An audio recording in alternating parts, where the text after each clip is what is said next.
Wish you could fish more, anywhere, anytime. RODgeeks, a St. Croix rods partner, has developed a 42-inch one-piece travel rod designed and built with the same technology found in St. Croix rods. This travel rod is offered as a kit that comes with the RG42 rod, spinning reel, fishing line, pliers, and tackle tray.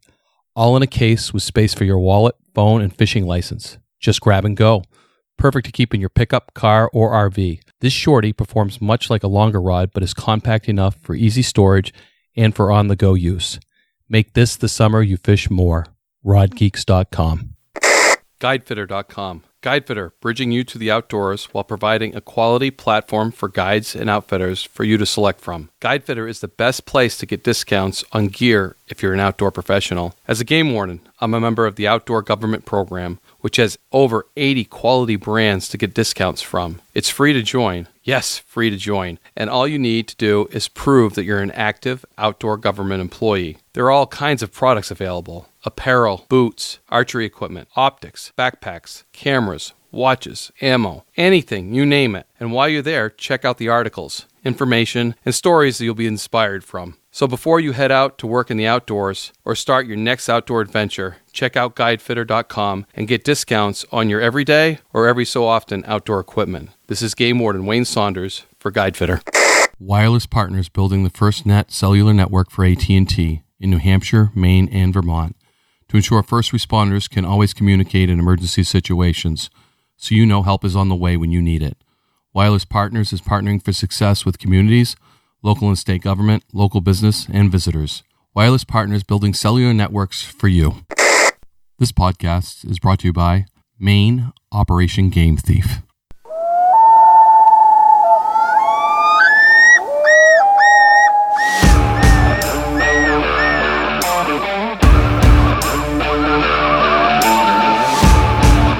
Please join me, Game Warden Wayne Saunders, and other Game Wardens on our adventures, protecting wildlife, saving lives, and having fun, all while serving the public and the natural resources of our planet. Listen to the tales and experiences of those who work in the outdoors while being entertained with stories about encounters with poachers, wildlife investigation, murder investigation, near-death experiences, search and rescue missions, wildlife interactions from game wardens around the country and around the world. When I retired, I realized I couldn't let go of that legacy, but rather wanted to share the passion, the commitment, and the stories of those men and women that call themselves game wardens. This is Game Warden Wayne Saunders, and this is Warden's Watch. Welcome to episode 15, Nick Brunson, Nevada Game Warden. I had a great opportunity this summer to go to the International Wildlife Crime Stoppers conference, and it was hosted by Nevada this year. What an awesome job they did. We were in Lake Tahoe, and Nick is one of the game wardens I was able to meet and actually do an interview, as well as their chief. He'll be up and coming. But what struck me about Nick is the first time I saw him is that's a cowboy game warden. I got to interview that guy. He's the first cowboy game warden I've ever met. And we talked about the Louis L'Amour books that we both read as we grew up. He's living Louis L'Amour.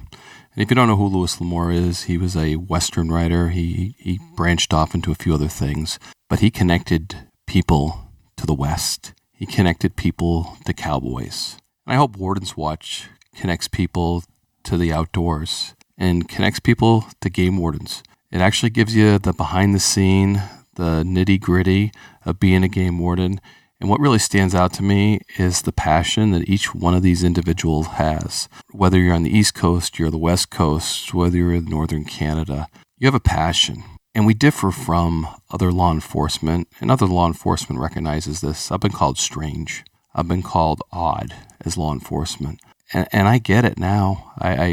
My friends tell me this, that we are a unique breed of law enforcement because we see things differently. And when you're dealing with violations of law on a huge basis, crimes, people getting murdered, raped, child abuse, that type of thing, it seems very serious. And we take wildlife crimes just as serious.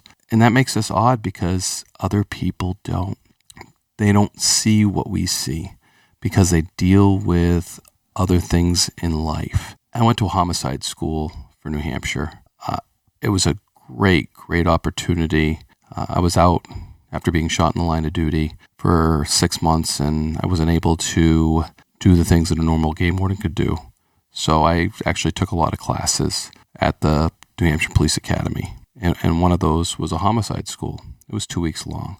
I learned so much in homicide school about investigations, and I applied it to wildlife. But when we started that homicide school, I made a statement that, I chuckle at now because I was young.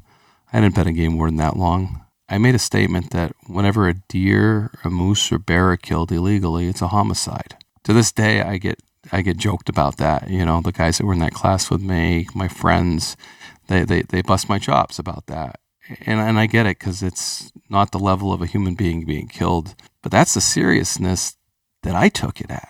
And I took all those tools that they taught me in homicide investigation school, and I applied it to wildlife. And what an awesome experience, knowledge gaining, interview techniques, all the above that I was able to apply to my investigations.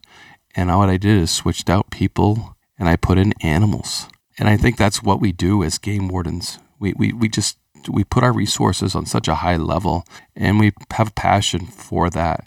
So in the normal law enforcement aspect, we are strange. We are different. And my friends that are listening to this, that are troopers, that are local police, that are sheriffs, they listen to this podcast and they start to get me. They start to understand why I am different. And I understand now, after 24 years of being a game warden, why I am different as well. And maybe that'll help you bridge with your game warden friends to understand them. And that's something that comes through in this podcast with Nick Brunson from Nevada. It's just, he's got the same passion that I do on the West Coast in Nevada. Nevada, I'm so happy IWC was in Nevada because I keep saying throughout the podcast, desert and rattlesnakes is when I think of Nevada, after Vegas, of course. But after hanging out with these game wardens in Nevada and listening to them, there's some really wild places in Nevada, and they are very proud of Nevada, and they do a heck of a job, and they want to do better. Just that we're all striving to do better, to catch those poachers. We talk about only catching 1% of poaching. That's just a scary statistic to me. We're just scraping the top. We're just barely touching the problem. But with people like you listening, we can help, whether it's information or with International Wildlife Crime Stoppers, you can be a member too. Go to wildlifecrimestoppers.org. $35 gets you a membership. You're a member of International Wildlife Crime Stoppers. You're part of the solution. You're part of the help. I'm going to encourage everybody to do that. Hunting season's coming up. Our poaching definitely increases during hunting season because of people afield, people outdoors, people that have opportunity and take it. That's why poaching increases in the fall. But, you guys can help us. You can be part of the Crime Stopper family. So I'm going to encourage everybody just to click on wildlifecrimestoppers.org, become a member, become part of our team to help stop wildlife crime across the U.S., across Canada, and across the world. This Nevada interview is pretty cool.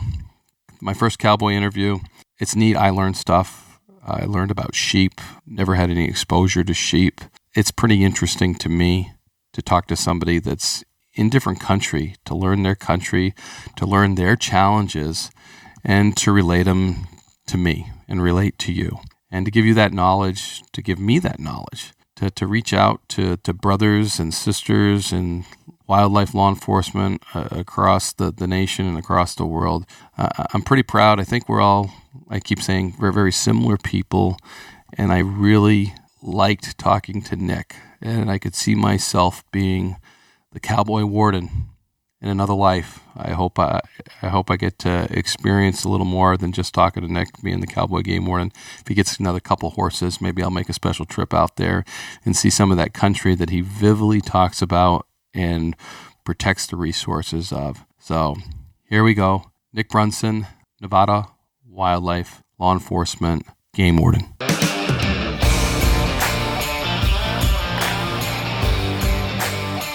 And it keeps striking me that Nevada is such a huge state, and you have about as many officers as New Hampshire does. Yes. I mean, with the amount of country that we cover, you know, I think have the most public land in the lower 48, you know, outside of Alaska. It's massive. It's absolute Wild West, you know, a lot of country to cover. There was times that guys would have close to 9,000 square miles that they covered for one one person. Guy. Yeah. 9,000 for one guy. For one guy. A lot of country to cover. And so you run into people when you're out there and they're, man, this is the first time that I've ever had a game warden check me in 20 years. And it's like, that's understandable, you know, when there's only 9,000 miles to cover here, 9,000 square miles to cover. Right. It's like, you know, when there's only 31 of us statewide, it puts it into perspective. That is a crazy number. And, you know, talking to your director or to your chief of law enforcement the other day kind of gave me why, because your budget is so small because of the amount of hunting licenses you sell, which supports your agency. It is. And everything's a draw in Nevada. Yes. Everything is a draw. So everything's managed very well, very tight, but there's only so many licenses going out. Yeah. I mean, you know, some of the other states that are next to us, like Utah and Idaho, they've got general hunts, you know, where people can just buy stuff over the counter and things like that. So, I mean, that's helping their budgets out and, you know, giving them the ability to have more guys in the field and things of that nature. And with us being on that draw system and quotas, and it makes it tight, you know, but we make it work. You know, and that's what game wardens do. They make it work, don't they? Now? Right. You know, you do what you can with what you're given. Right. You know, and the first day of being a game warden on your own, they give you a cruiser, they give you a uniform and a gun, and it's the best day of your life, isn't it? It is. Yeah. And you're sitting there going, what do I do? I've got all this country. What do I do? You know, where do I go? Right. Where do I start? You know, and you just do it. Yep. And I've had new guys like that. They're like, you know, big-eyed, and they're like, yeah, what do I do? And I start, okay, go do this. And they come back, I did that. Okay, now you need to go do this. And they go, I did that. Now what? Next. Yeah, I'm like, now what? Now you got to figure it out on your own. You got to figure out where people are and how to enforce them. And I always love new guys because they have bigger eyes and they're not, you know, I know where to go, so I think, and how to do it, so I think. But when you get a different perspective from things, sometimes you catch people that I would have never caught, or the warden with experience never caught, because whether you stumble into it or you have a different perspective and you work it a different way. Yes, and that, you know, that's the thing that I've learned in the career. You know, only been doing it for 5 years, but just the amount of country that we cover by ourselves, but getting a second warden, you know, working, doubling up with a guy and just going out into some of that country with another guy and just having different eyes looking at it differently can help. You know, I've learned that on some of the investigations that I've done and looking at some of the crime scenes on some of the poaching cases that I've worked, and you just kind of, it's almost like you kind of get somewhat honed in and a little bit of tunnel vision, you know, when you're doing this stuff and you're looking for all the different little pieces. And it's like, if you just take the moment and step back and look at everything, you know, and go, oh, but bringing another person in, having a separate set of eyes look at it. And I mean, they pick something up and you're just like, why didn't I see that? You know, it was right in front of my face. Yeah. Nope, I totally agree. And you like another officer, a younger officer, somebody who's done it different. Sometimes a biologist, you know, can have a different, or a civilian sometimes has a different aspect of it that we don't see, because I think our experience starts to narrow our vision. It does. So it's nice to have it opened up, and then you're like, wow. Geez, you're right. I got to look into that. I got to look at this a little bit differently. Yeah. So, and you know what? You know, since I met you, the thing that strikes me, and we're gonna have to do, you know, the cover photo, is you're a cowboy. You got a cowboy hat on. You got a handlebar. Well, is that a handlebar mustache? Yeah, that's kind of the like look that I've been going for. Type thing. Yeah, it's you are a cowboy. That's you know, from the day I saw laid eyes on you, I'm like, that man's a cowboy, through and through and through. Right, and you know, growing up, we did a lot of that stuff. I mean, we had horses, and whenever we'd go hunting, sometimes we'd, you know, go on horseback and just kind of lived somewhat of that lifestyle. My whole life, horses? You know, I've got horses. I've got my got one horse. I'm looking at trying to get more because I've got some wilderness area up in my patrol country, and I've been wanting to do some backcountry patrol with the horses back in the wilderness area, and really kind of get into that and start showing people that, hey, even if I'm 10 miles from the last road or the trailhead, there's still a game warden here watching you. Yeah, you're not out of reach. Right. Yeah, no, and I think that would change, the way that a lot of people do stuff, and I'm sure there's plenty of things that are going on in that country that haven't been looked at for years, and it's been kind of a passion of mine. Yeah, because it's like I've got horses. I've always wanted to do this. I mean, I went and I've hunted in that country off horseback, and it's like I want to go in there and I want to work this. Yeah, and see it from a completely different end. Yeah, I have so much respect. I did my first hunt in Colorado this last year, and I was able to shoot an elk. I was hiking 2.5 hours in to get to where the elk are. Right. And what sucked is all of a sudden I hear this glump, glump, glump, and I'm like, what the heck is that? And, I've been hiking 2.5 hours now, and here comes this guy on a horse, and I'm like, boy, am I jealous. Right.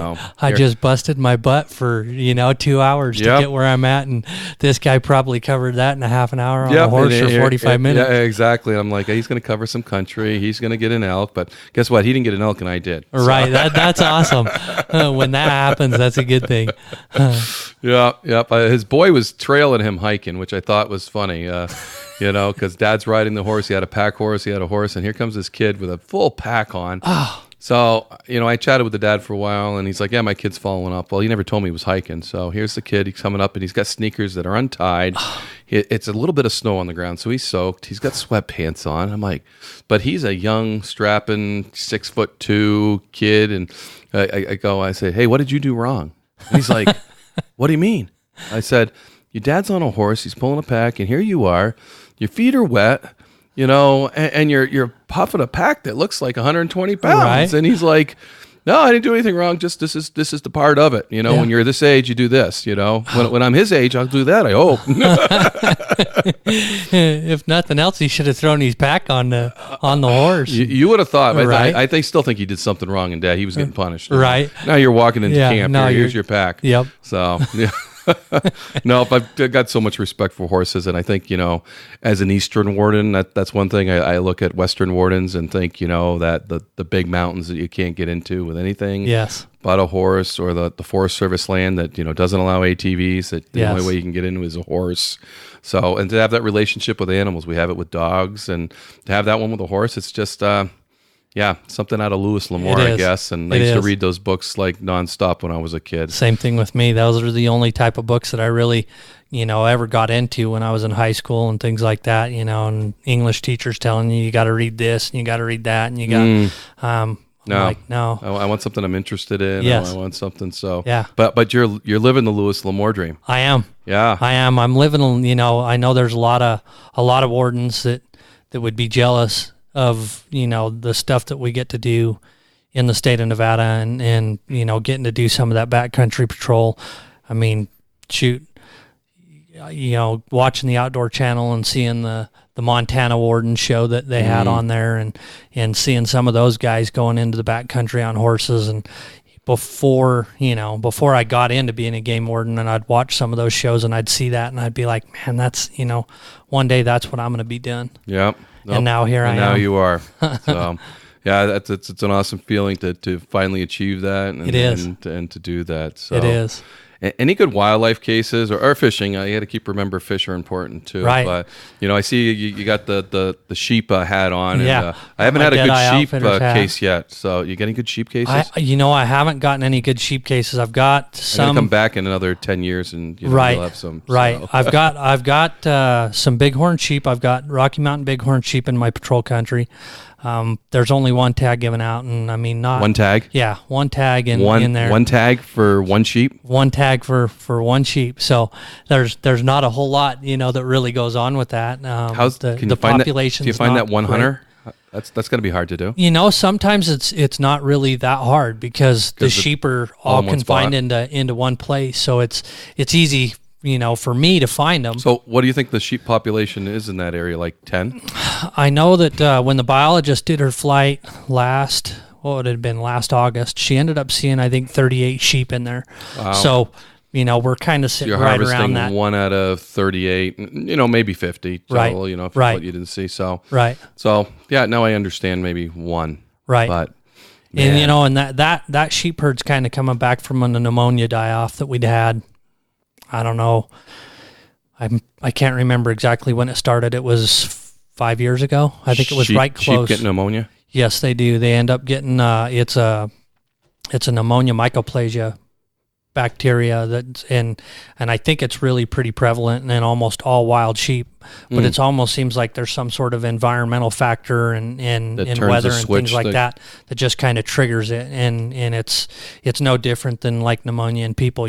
Sheep will start coughing, they start having lots of discharge out of their nose, and before long it makes their lungs pretty much turn black. It's sad to watch, because they're slowly dying this nasty, painful death, and it's basically what it's doing is just suffocating them. Wow. Yeah.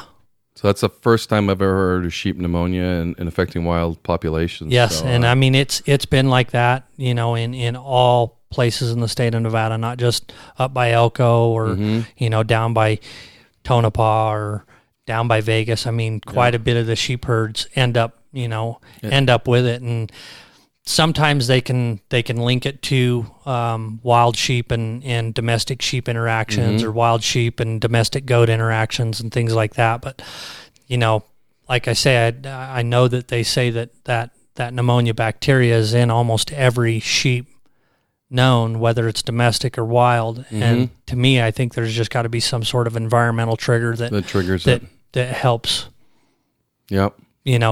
Make push that it forward proliferate. And make it fatal. Yep. So certainly a limiting factor as far as population goes. It is, and hand it to the biologists. They're the ones that are in charge of overseeing those populations and making sure that the health of the herd and things like that are there. So it's like once they start seeing some of the sheep showing some of the signs of the bacteria, it's like they got to get in there and try to remove those sheep and hope that the others don't, contract the same thing and completely wipe out a population. So they go in and try to remove the sick sheep when they start seeing that. Yep. That's we actually had itself. We had a herd that was up by Winnemucca that had pneumonia mycoplasma, and they were worried that those sheep were going to end up crossing unit boundary lines and going into a herd that was not infected. And so they went in there and they removed the remaining sheep that were in the infected herd just to keep them from going out and infecting other herds.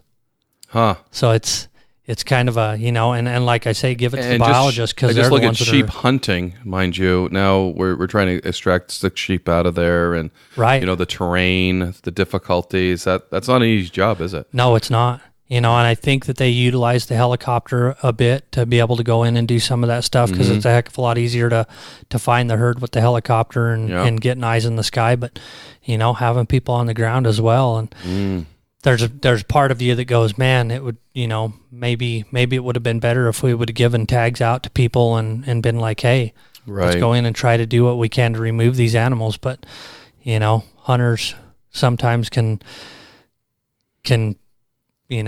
whether they're trophy hunting or whatever, looking for the biggest thing or whatnot. But I think that it might have been beneficial just to have hunters go in and remove them versus us doing it. But at the same time, it's like, the biologists kind of have that say as far as what they think that, is going to be the easiest way to take care of it. And, and that's what they came up with. They got to make, and, certainly, that's a tool they have, is using hunters to deal with the population levels, or but in other words, maybe the hunters would take the healthy sheep, and you lose a couple of healthy sheep when you don't want to lose the healthy sheep. So and we always have that with like deer populations in northern New Hampshire, because one of the big limiting factors is weather. If we get a ton of snow, the deer are going to die. So they're not going to have anything to eat. So if hunters go in and kill a bunch of deer, we reduce the population. There'll probably be less deer dying because there's more food available for the ones that are still there. Exactly. But how do you predict the weather? And it's so tough. So yeah, Mother Nature's, she's got a mind of her own. No doubt. So, she's going to do whatever she wants to, and and we're going to be dealt with, and those are hard calls to make. So, and I know wardens always have our opinions. So, and we work very well with the biologists, and we take some input, and they try to make the most informed decisions they can, and then we end up enforcing it. Right. So. And everybody goes, well, why did you guys do it this way? And we're the ones that usually end up having to answer the because we're dealing with why the public and the how questions. Exactly. So, and if the better we can explain it to the general public, the better off we are. Absolutely. So the better explanation we get from our biologists why they made that decision, the better off we are. And that's one of the cool things about the working in the Elko area, the way that they have our office set up over there. It's we sit in the same room with a biologist. So the country that we cover, there's a biologist that's covering the same country that we are. So, we're constantly interacting with the biologists, and we're giving them information of what we're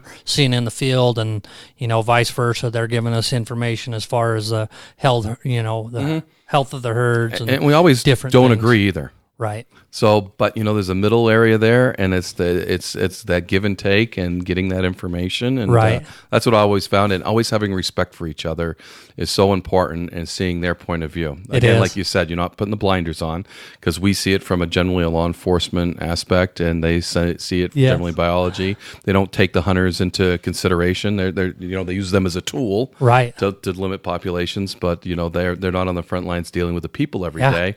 But when they listen and they get that aspect, then they start to understand. Yes. So. Yeah. I mean, getting to hear things from the hunters, as far as what they're seeing out there on the ground,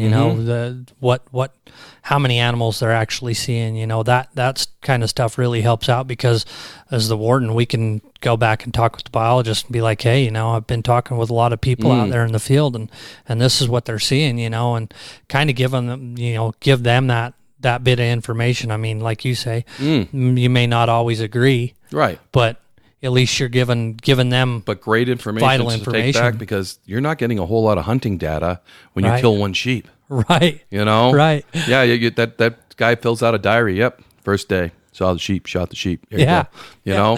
Whereas, we have like little forms they fill out if they want to. A little journal, they were hunting and deer hunting, and they saw 5 moose and they looked healthy, and this is the area. So we try to get that information, but you're not getting that information. Right. I know that in the state of Nevada, we give out observation sheets for the sheep hunters, to where they can fill in these observation forms, how many animals they saw, how many, ewes and lambs they saw, how many rams they saw, what the health of the herd looked like, if they seen any sheep that were coughing or, had nasal discharge or anything like that, to where, it gives good information to the biologist. And it's kind of cool. It's like, man, it'd be interesting if we did the same thing for other species, whether it's antelope or deer or elk, to where people can write down observation sheets. How many elk did you see? Because the people that are willing to write that stuff down are really sharp people usually. Right. And they're really into it, and they really are moose and antler hunters. A lot of them keep journals.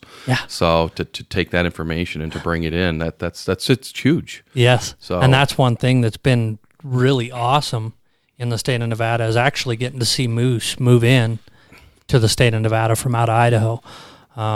Up in my patrol country, up in and around the moose Idaho border. In Nevada. Yeah, we've got Cyrus moose that are moving into the Nobody the thinks moose when they think Nevada. They think this desert rattlesnake swirling around. Right. I can see the sheep thing. They're up on those jagged mountains. But Nevada's blowing me away. You'd never figure that there was moose in the state of Nevada. No. And I mean, up in the Jarbidge Wilderness. I bet your director can hardly wait to get a hunting license so he can get a little more money. Right. His budget sucks. You're right. And the biologist that I work with, she's been tasked to kind of, try to figure out, do some moose flights and put some collars on some of the moose that are moving into Nevada, and kind of see what the dispersal is. You guys use air support a lot, don't you? We do. Yeah. We do. Because you have to. It's so big. Yeah. I mean, with this, the amount of country that we have to cover and the populations, the animals aren't just running everywhere. Yeah. There's certain places where they are, and they use the helicopters a lot. Department pilots? We do. Yeah. We do. Do you like to fly? I don't mind flying. I did it when I was a BLM firefighter before I started working for the state and things like that. So did you jump? No, I didn't do any of the jumping out of the airplanes or anything like that. I thought you were smarter than that, so that's good. There's no point in jumping out of a perfectly good airplane. Yeah.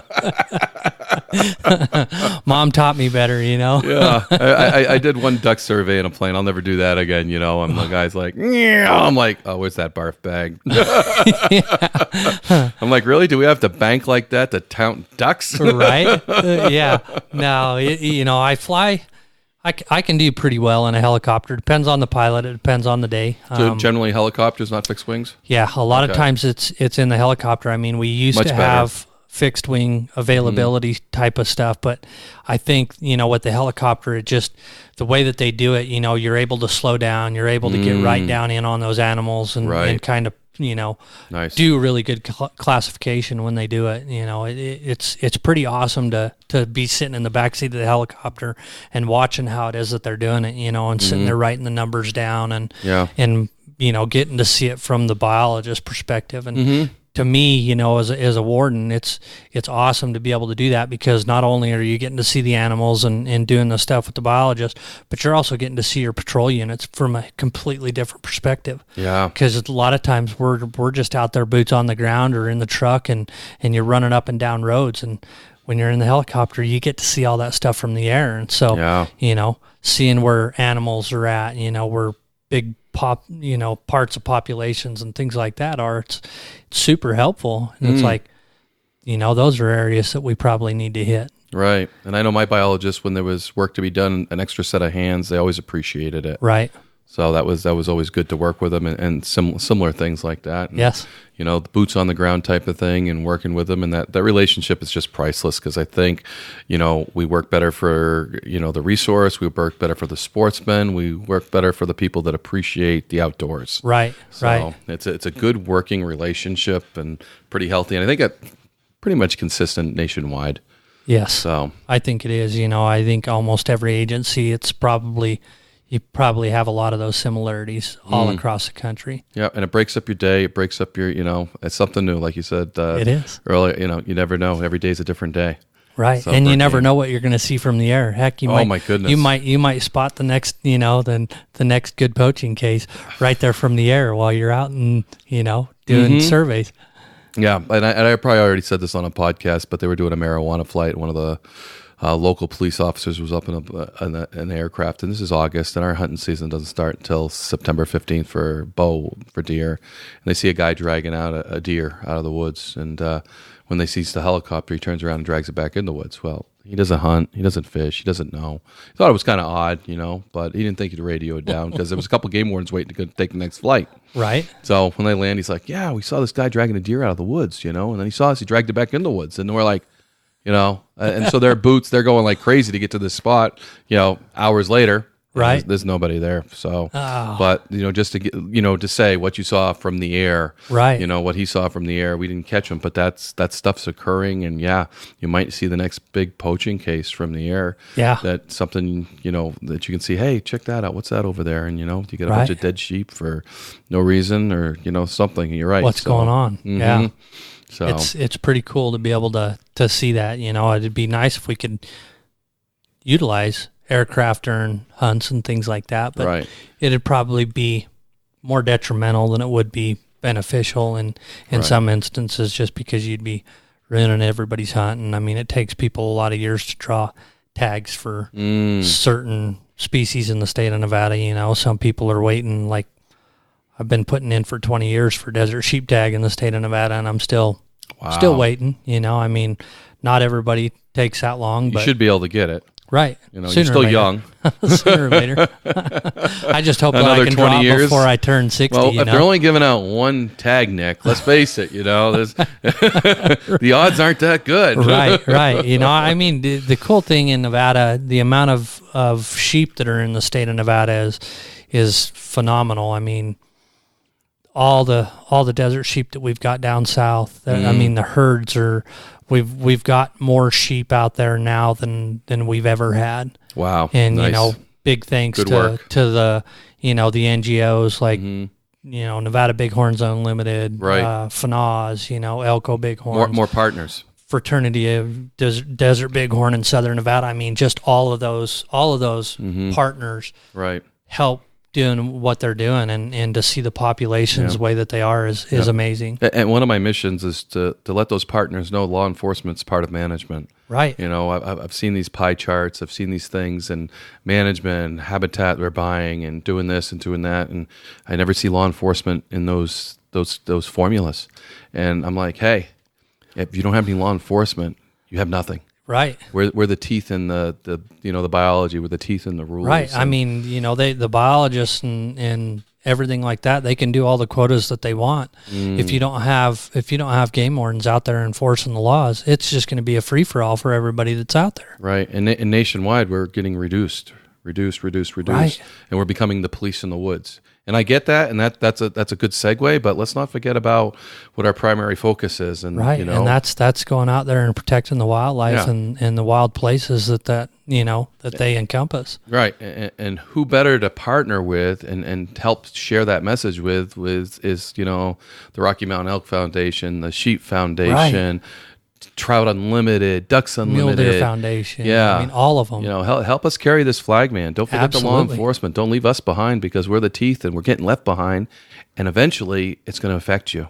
Absolutely. So there's a lot of dedicated wardens that are out there, busting their butt to make it happen. Yes. To and to there's make even it work. some of those wardens that are, working on committees, for Rocky Mountain Elks Foundation, Mule Deer Foundation, right, Turkey Foundation. I mean, all of those, we're all, we wouldn't be in the job if we didn't love the wildlife. Absolutely. So we're on the same side. Just, right.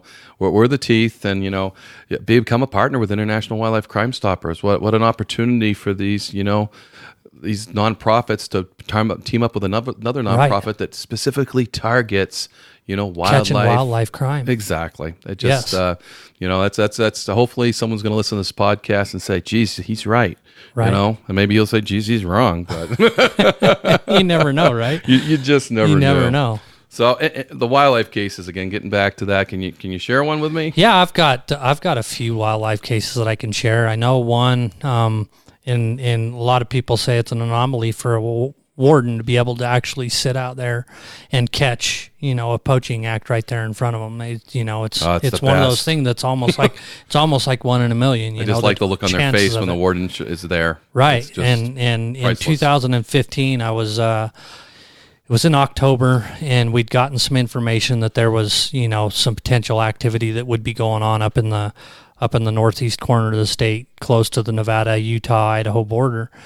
So we went out there and we're working kind of somewhat of a plainclothes project, just sitting back, kind of watching, hunting activity and seeing what's going on. And lo and behold, myself and the lieutenant that's over the investigative division right now, him and we were sitting out there and we watched some folks with a Utah bull elk tag come inside Nevada, a mile inside Nevada, and shoot a bull elk right there in front of us. And you guys did surveillance on this?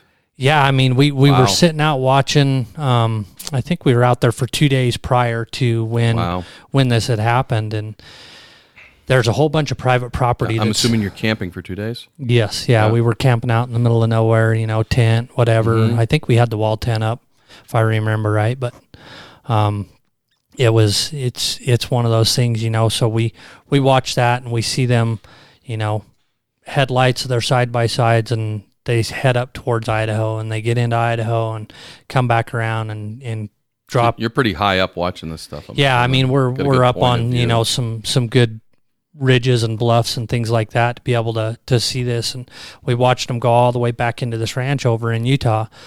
And we sat and tried figuring out, okay, what it is that we're going to do. We got to get a hold of Utah to be able to go in there and right.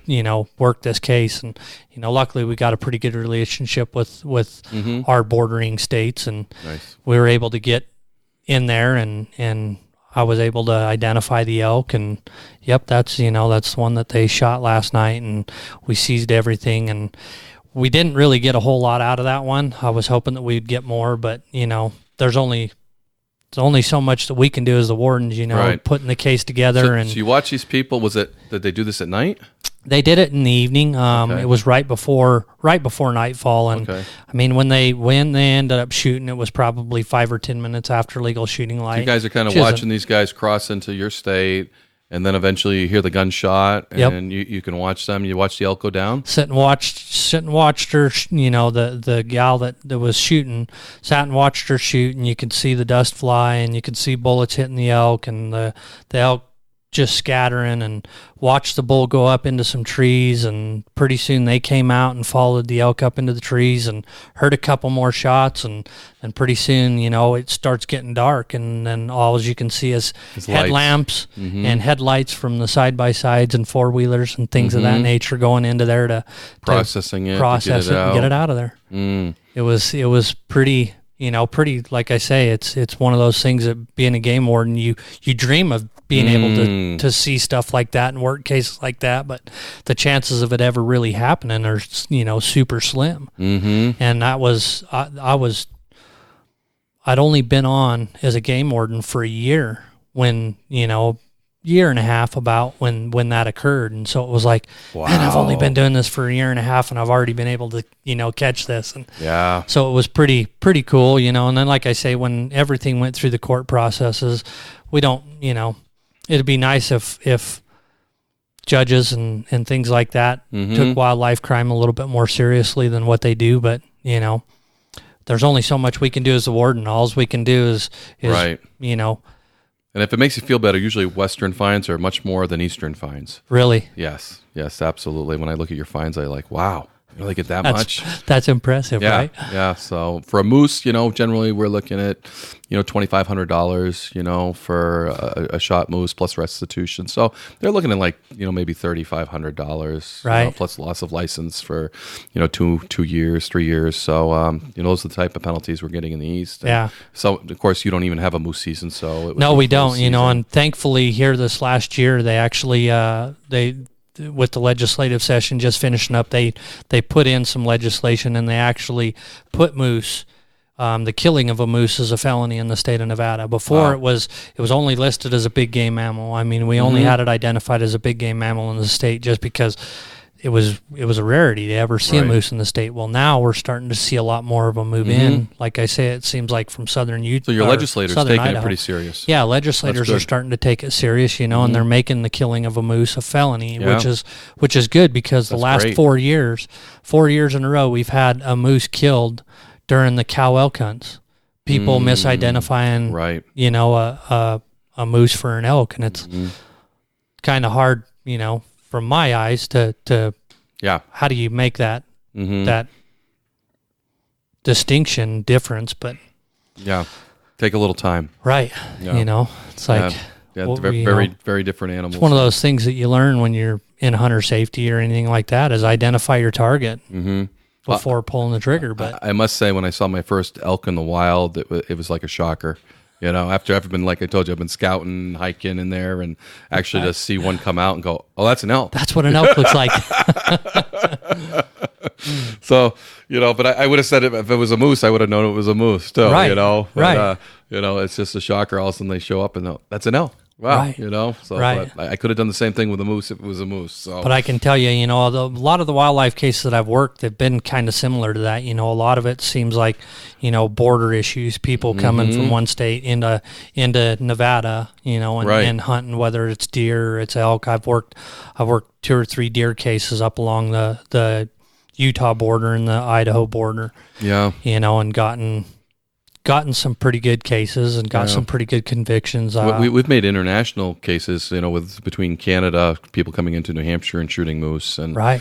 Talk about a language barrier, and then getting the Canadians involved, which it worked out fairly good, and it was like 3 hours they were there, which wasn't bad, to be in the middle of the woods and 3 hours with it, and with a game warden that speaks fluid English and French. It was that was pretty cool. So but I totally understand, and I'm going to save the details of that for another podcast, because I got a couple officers there that were there, and that's awesome. It was an awesome case. So that would be lots of. It could have been much more awesome had we caught the Canadians on our side, because then the Border Patrol would have been really, really, really happy. Right.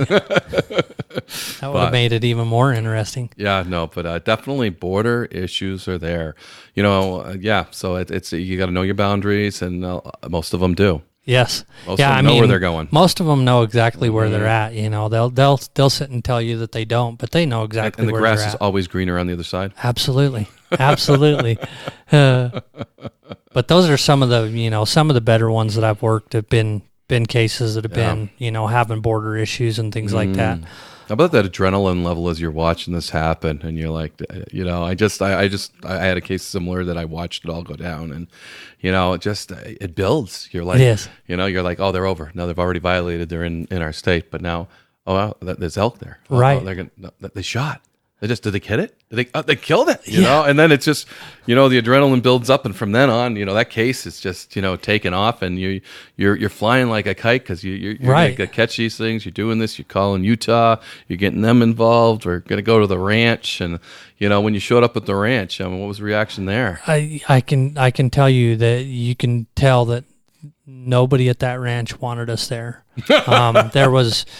There's been history. Shocking. There's been history with the ranch manager, the ranch owner and everything like that out there with Nevada Department of Wildlife, and I mean there's quite a bit of bad blood there. So it was intense. It was really intense, and there's a lot of people that were in there. I mean, there was folks there from California. There was folks there. So these people were guided? Utah. I don't believe that they were guided. Okay. It was a special tag out of Utah that they were able to draw. They call it a CWMU. It's a Cooperative Wildlife Management Unit tag. That it's kind of somewhat like a landowner tag, I guess, per se, out of Utah. So these folks were able to draw that. They were able to put in and drew that tag. And I don't believe they were guided. I mean, there was some people there that looked like it could have been the ranch owner, but put that together. Yeah, I wasn't able to say with 100% certainty, when I'm looking through a spot and scope at 60 power and I'm watching what's going on, and they're, 3 or 4, not probably 2 miles away from us. So it was, it was really hard to see like face and make out, 100%. But you were able to identify the shooter. We were able to female. Identify. Yes, I could see. Again, I could see the long hair, and I could tell that they had a juvenile with them, and that there was, I think there was 3 or 4 male adults there as well, and it seemed like there was one adult. Potential juvenile or maybe young adult that was there. So, I mean, I was able to see those things. Right. I just couldn't see And you're recording faces. all this. I mean, you're trying to identify these for later, too. So you're, whether it's blonde hair, brune hair, what they're wearing, stature.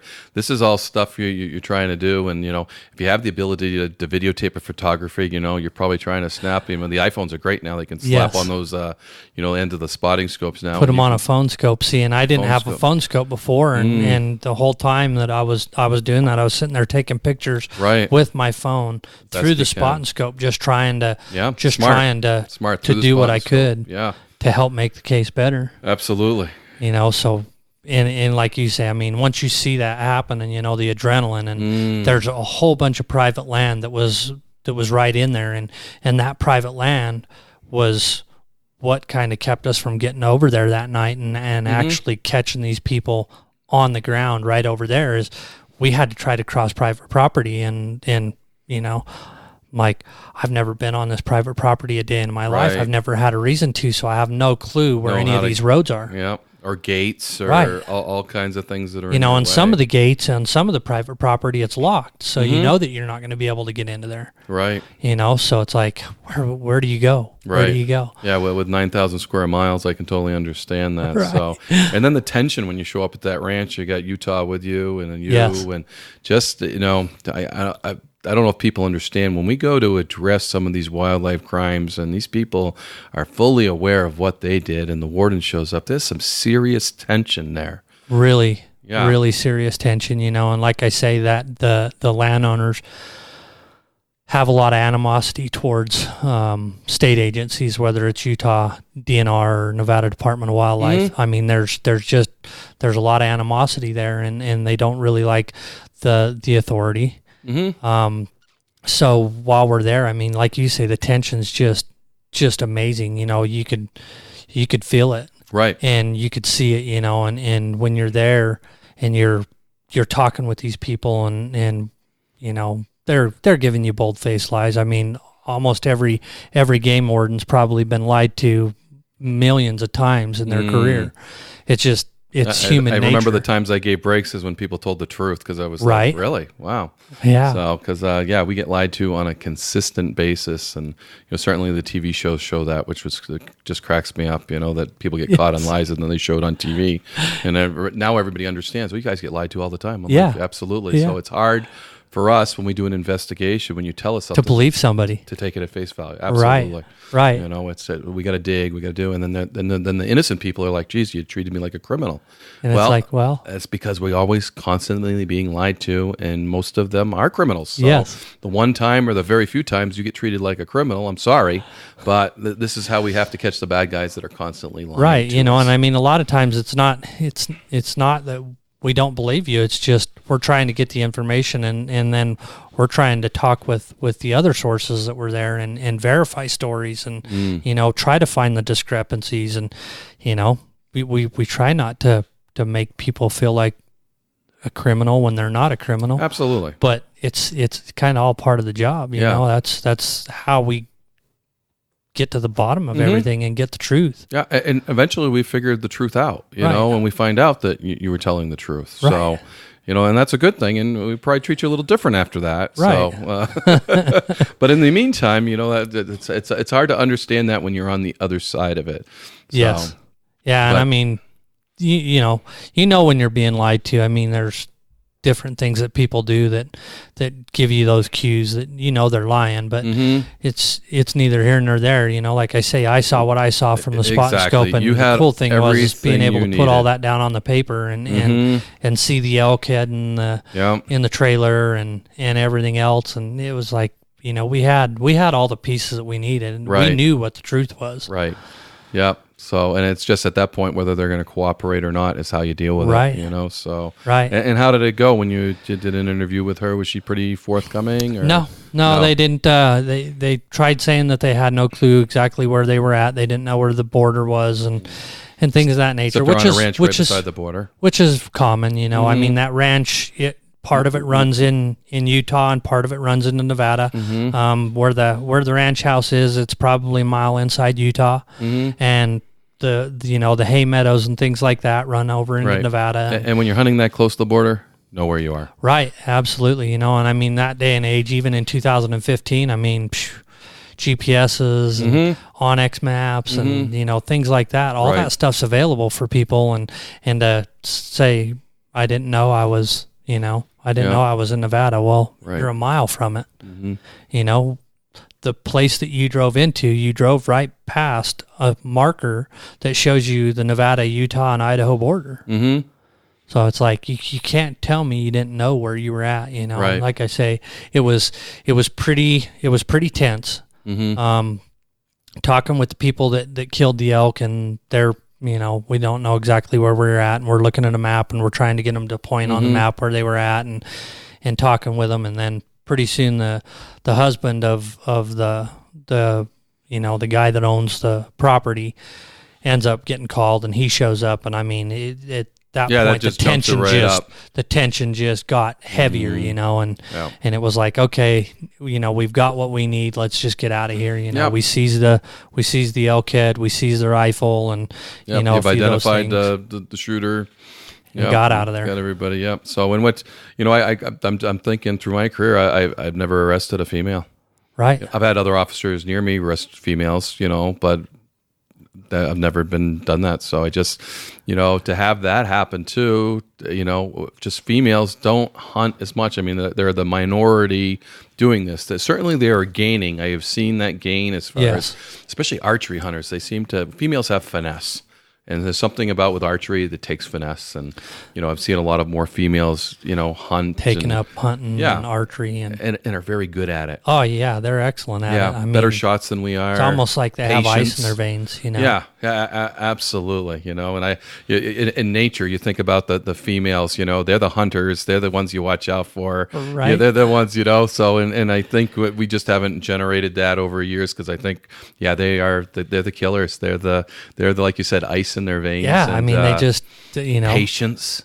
I don't have patience. Way better patience just than most males do. All day, and then calm as a cucumber, and then accurate, and yeah, it's okay. Yeah, makes me nervous just thinking about it. we didn't make an arrest right there at that time. It was just one of those things. We got what we needed. We got out of there, and put all the pieces of the puzzle together, got our reports in. And that's a nice thing about being a game warden. You always don't have to make the arrest there. Right. There's another day. You go do what you got to do. You come back later. Right. That tension's kind of dropped. You talk to the person, hey, meet us down here. You're going to get arrested. So, yeah, it flows easier. We don't have to make arrests on spot for a lot of the investigations. So. Yeah. And then sometimes we would like DWIs and stuff, where it is action taken. It is. Night hunting, you're going with me if you're night hunting. Yeah. You take that stuff seriously, I mean, night hunting is that's one thing that I really want to work a lot more of is trying to detect a lot of night hunting, because I think with the amount of open space that we have in the state of Nevada, I'm sure there's a lot more of that going on than we really know. Right. We just had, we're at the International Wildlife Crime Stoppers conference, and we just had a presentation that wardens are really only detecting about 1% of poaching. I mean, that just blows my mind. That blows my mind. 1%. That is crazy. Yeah. Just to think that number. It's like. Yeah. And I thought I had a good handle on things. Right. But no, we're at 1%. That is a daunting number. And that's the part we got to share with our partners too. Hey, this is what's being affected to the sheep, to the elk, to the deer, to the grouse, to the fish. And to anybody that listens, to this podcast or any of the podcasts out there, the sportsmen. That's the big thing. Get that message out to the sportsmen. If you see any type of illegal activity going on, report that stuff to us, find those Operation Game Thief numbers or International Wildlife Crime Stopper numbers, get those, have those available, put them in your phone and call those numbers, because we can't be everywhere all at once. It would be nice if we could. Yeah. But using the people as eyes in the field is amazing. A lot of the bigger cases that I've worked, had it not been for people, taking good notes and being a good witness, you're not going to make some of those cases. Yeah. Yeah. Do you have another one on the top of your mind that maybe you get some information on? I do. I've got one that's actually going through the courts right now. I can talk a little bit about it, and give a few of the minor things about it on it. But it's another border case. Some individuals came from out of Idaho into Nevada, and they ended up killing 2 deer. And I had excellent witnesses. They sat and watched the whole thing. They didn't see the people physically shoot the deer, but they seen them, gutting the deer and everything like that. So they my witnesses moved closer, got pictures. They were taking video. They followed the suspects, and they were able to get me the license plate. The suspect stopped at a pond inside Nevada, probably a mile and a half south of the Nevada-Idaho border. They stopped at a pond so that the one guy could wash his hands off, and my witnesses got out and talked with these guys. And that takes a lot of balls for somebody to do that, you know. And absolutely. It was amazing, because when they stopped to talk to the people gave them their names, and the names that they gave them were the actual names. They were the right names. It was crazy, But like I say, that's the type of information that's makes our job a lot easier. That's over the top information, actually. Right. And so those folks had one of the deer, and they went back up into Idaho, and the witnesses went back to the area where they'd watched them kill that, drag that deer off the hill. They ended up finding a second deer that was concealed in brush. Oh, wow. And, gave all that information to me. They flagged off a lot of stuff. They gave me good GPS coordinates. I was able to go in there. I didn't get up into there until after dark, so I didn't really want to go in and mess up my crime scene. Mm-hmm. So I just camped a little ways away from where it was at, and in the back of my mind, camping. I do. in that country, when you're out in the middle of nowhere like that, you decide to stay there, and you're 200 or 300 miles from home, it's easier to stay because it's better than traveling that back and then having to turn around and travel it again the next day. So you may as well just stay there. Wow. So I camped out in the cab of the truck that night. And I had this gut feeling. That the suspects were going to come back and take that second deer. Mm-hmm. I just had that feeling. And sure enough, daybreak, before the sun comes up, right at first light, I'm going back into there so I can start processing the scene. Mm-hmm. And I can see the suspects' tracks on top of my truck tracks. And so I know that they've been back in there. And sure enough, I get there, the second deer's gone. Mm. Some of the flagging that my witnesses had put up was gone. Luckily, the witnesses took good pictures of the second deer. They took pictures of all the flagging and everything like that. Everything that they did made my job a lot easier. And it just made the case even that much better. Wow. And like I say, it's in the court systems right now. The preliminary hearing on that one's August 2nd. That they can? No. We went and did interviews. I work real close with Idaho. I've done a few cases with Idaho as far as border issues go, and we've kind of got it dialed in now. Right. And worked with them really well. We went up. We did investigations, interviews on the suspects, and talked to them, and they told us that they took it up into Idaho, and they have no clue exactly where they were at, where they dumped it, but they took it up into Idaho and they kicked it out somewhere up in the trees, is what they told us. Right. Yeah. Like you said, it's hard to believe. It's hard to believe, especially, with people doing, that type of thing. Yeah. Like, you take everything they're saying with a grain of salt because most of the time it's going to be a lie. Right. And I think, the cases I've made that we never recovered the deer too, because they confessed to the deer because we have blood, we have hair, we have, but they're not going to give up where the deer is. Right. Because that brings somebody else into the picture, and they're not going to do that as much as we. Right. And, I hate not having the end. Yes. I hate having that lingering and really knowing what happened, but can't prove it. Right. And with those guys saying that they took it up into Idaho and they just basically took it out of the back of the truck and drug it down into a little wash in the tree somewhere and disposed of it. That right there it's okay.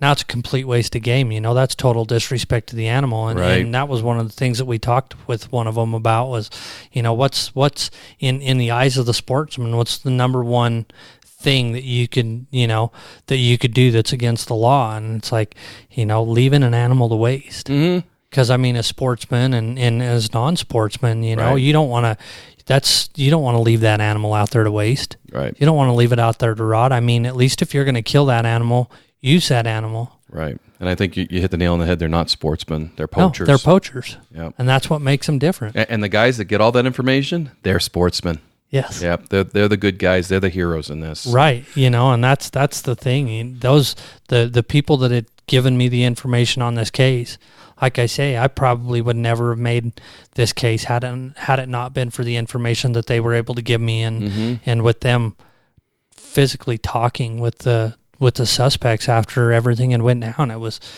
was amazing. Like I say, it took a lot of brass for them to do that. Yeah, absolutely. Because as well as I do, being a game warden, usually we're the ones that are contacting people like that out there in the field, and we're usually doing it by ourselves. And it's a nerve-wracking thing because you got all kinds of firearms that are there. You don't know what these people's motives are for doing what they do. Right. So, for witnesses to do something like that takes a lot of brass. It does. And then my hat's off to them and thank you, because that's right. the type of help we need, because like you said, we can't do it all by ourselves. That's the information we're looking for. Exactly. Any of that information, it helps us that much more. 9,000 square miles you're covering. 9,000.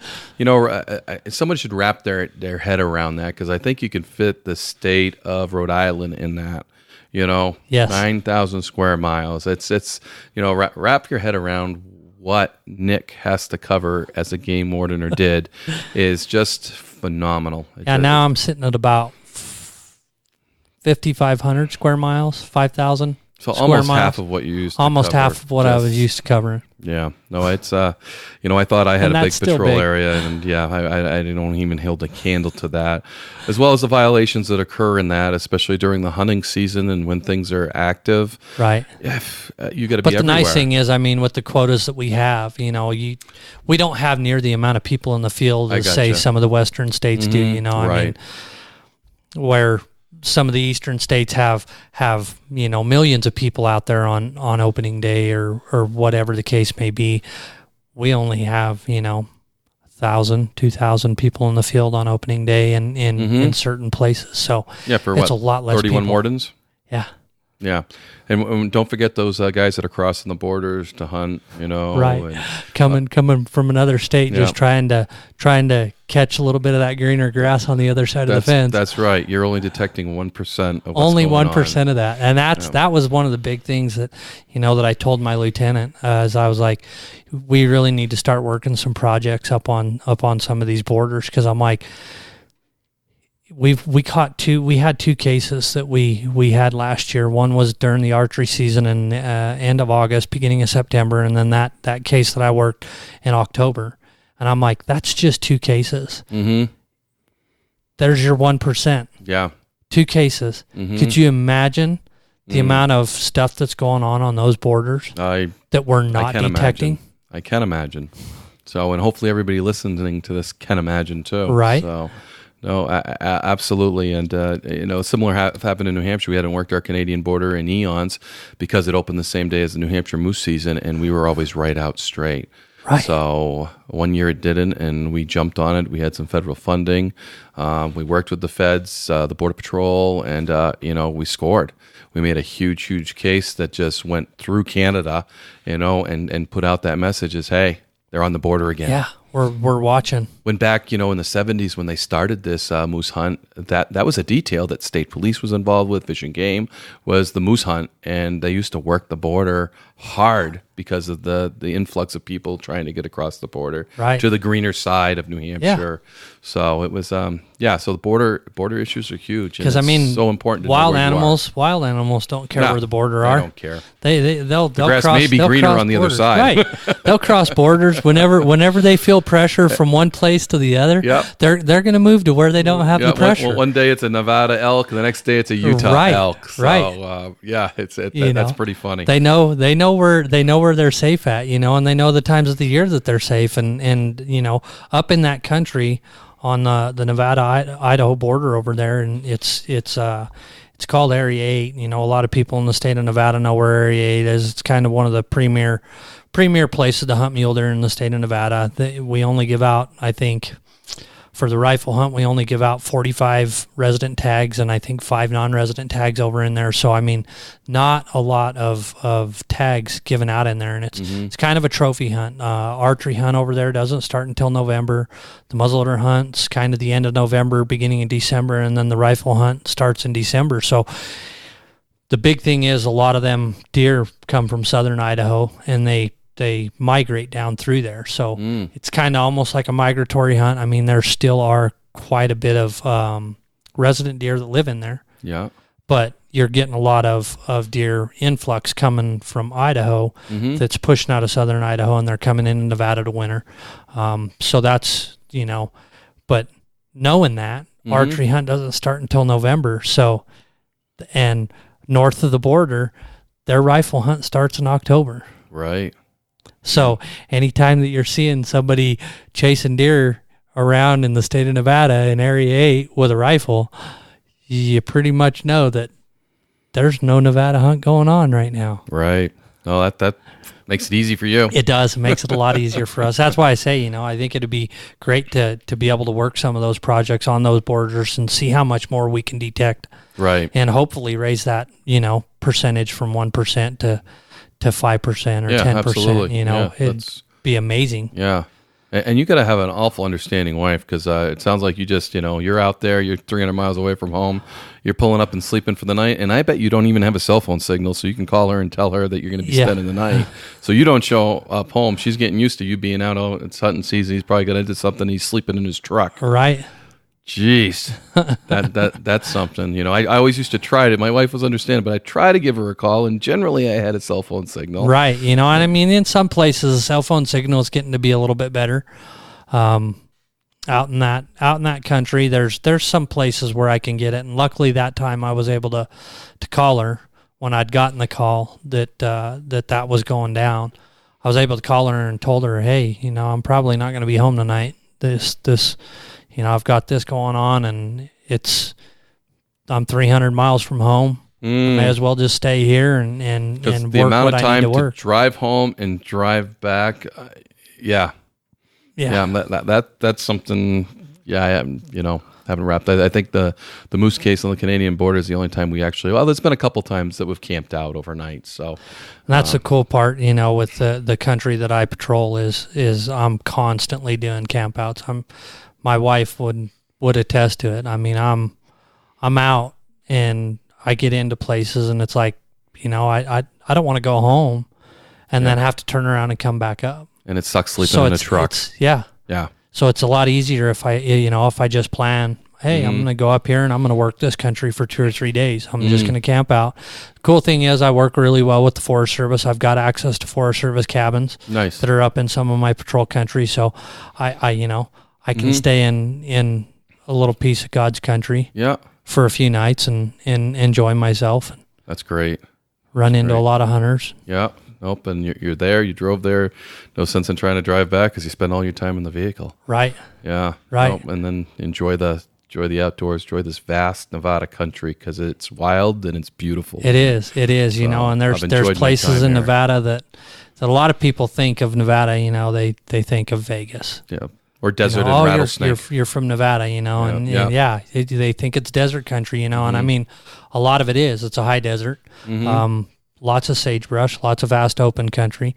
You get up into some of my patrol country, and you get into some really absolutely beautiful mountains. I mean, I don't know, how many people listening to this would have visited Idaho up around Salmon or Chalice or anything like that, but the Jarbidge Mountains look a lot like Salmon, Idaho country. I mean, it looks nothing like what a lot of people would picture Nevada. It's kind of a hidden oasis, and I kind of love it that way. I bet. A lot of people come into Nevada and they go, man, there's really nothing here. And it's like, you need to get off the main road. And you'd be amazed at the oases, the little hidden gems that are in the state of Nevada. Yeah. The Ely country is the same way.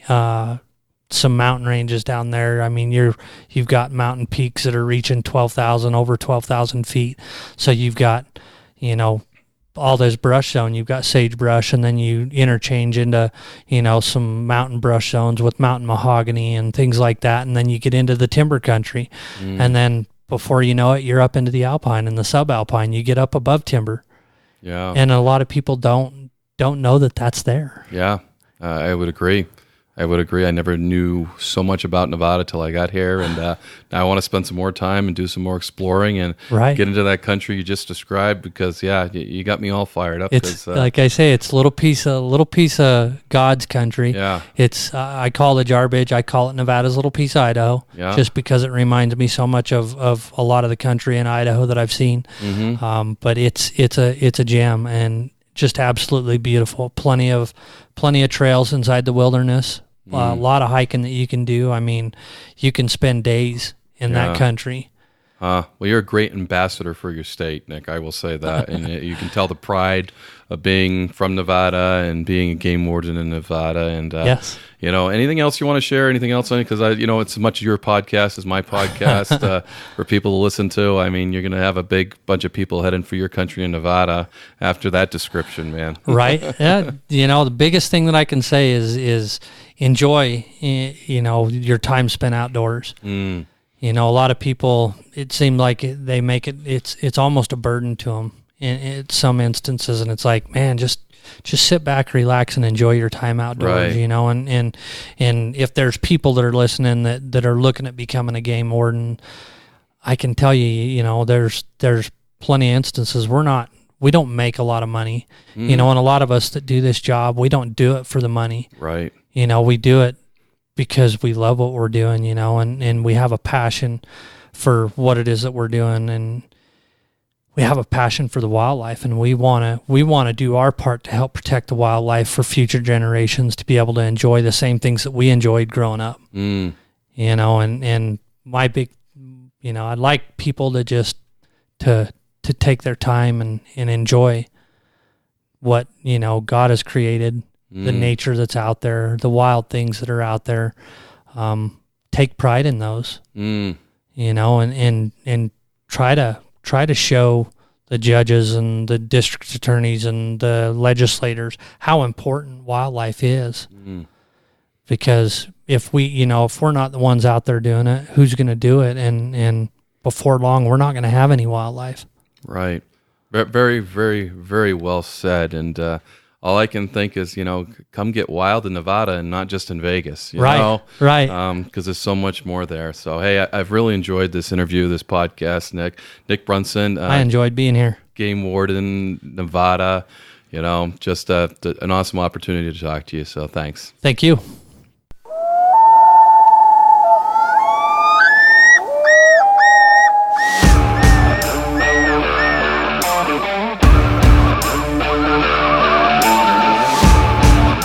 Please join me, Game Warden Wayne Saunders, and other game wardens on our adventures, protecting wildlife, saving lives, and having fun, all while serving the public and the natural resources of our planet.